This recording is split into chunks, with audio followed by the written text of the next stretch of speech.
Hey guys, this is Eli from Touch Arcade, and today we're checking out the MOGA Ace Power Controller. It's the first iOS 7 controller that we've seen come across our desks here, and it's pretty great. It basically looks like the leaked images we've seen with the face buttons and the triggers and all that. It's got a neat little button you can hit to see how much battery is left in the device for charging your iPhone or iPod Touch, as well as this button over here which manages to hit the lock button on your phone. And you got your pause button here, and then this is how you trigger the charging functionality. You can either turn it on or off if you don't want to charge your device, you want to save the battery for the actual controller, or whatever reason.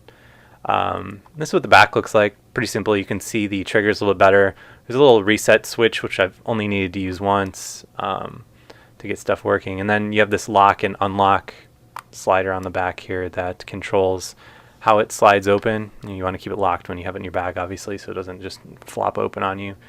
And it's really kind of neat how it connects. All you really need to do is pull it apart, and that's where you set your iPhone or iPod Touch. In this particular demo, we're going to be using an iPod Touch, but it also comes with two different plastic inserts that are sized differently for the phone. But in my experience, you can just use these and throw your iPhone 5 in there, and it works fine. It just isn't totally solid. So to put your iPod in there, you just line it up with the lightning connector, shove it down in there, and then pull the top up so it locks down in, and there you go. You're ready to play. It just connects over the lightning port, so this isn't a Bluetooth controller, so there's no setup required at all. It seems to work pretty good with the games that support it, so let's take a look at a few of those. Dead Trigger 2 by Madfinger Games is a recently released free-to-play first-person shooter. And this genre was what I was most excited to see with actual physical controls, because I've never really liked them with touch controls. They just have felt a little too sloppy for me. I never feel like I have the precision that I do playing an Xbox 360 game or something like that. And the MOGA Ace Power has basically totally fixed that problem.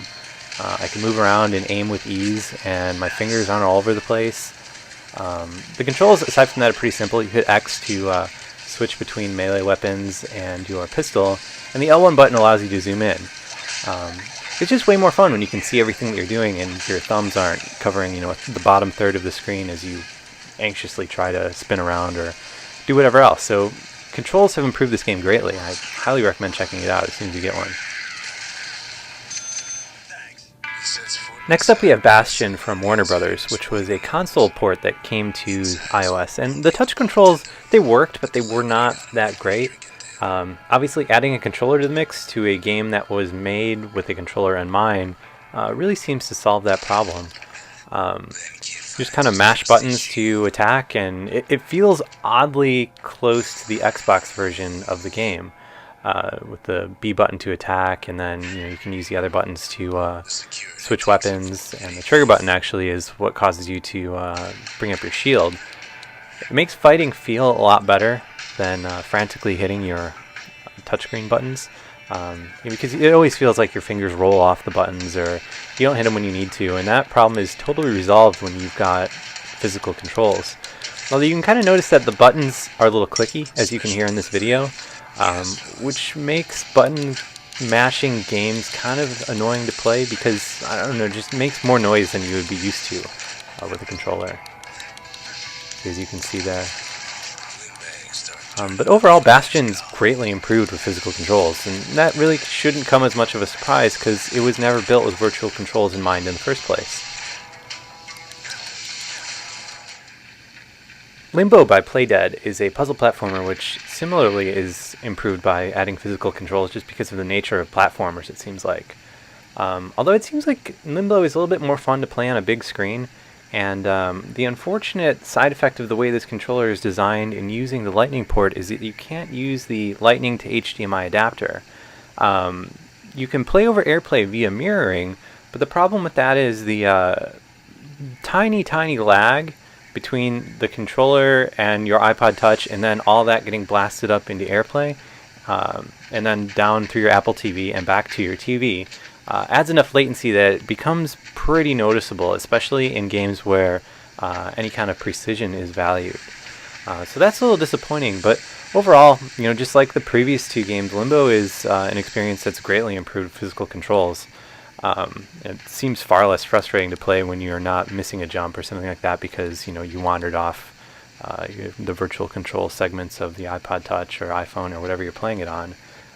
So basically following the theme of games that were console ports or required were designed for an actual controller are better with the MOGA Ace Power. FDG Entertainment's Oceanhorn is an interesting example to look at when it comes to iOS 7 controller support because it was designed to be a touchscreen game.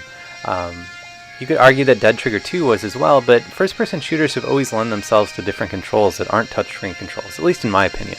And then Bastion and Limbo were both console ports that came to iOS, so naturally they don't work as well with virtual controls. Oceanhorn, however, was designed from the ground up with virtual controls in mind, and it almost seems like it makes no difference whether or not you play it with a controller.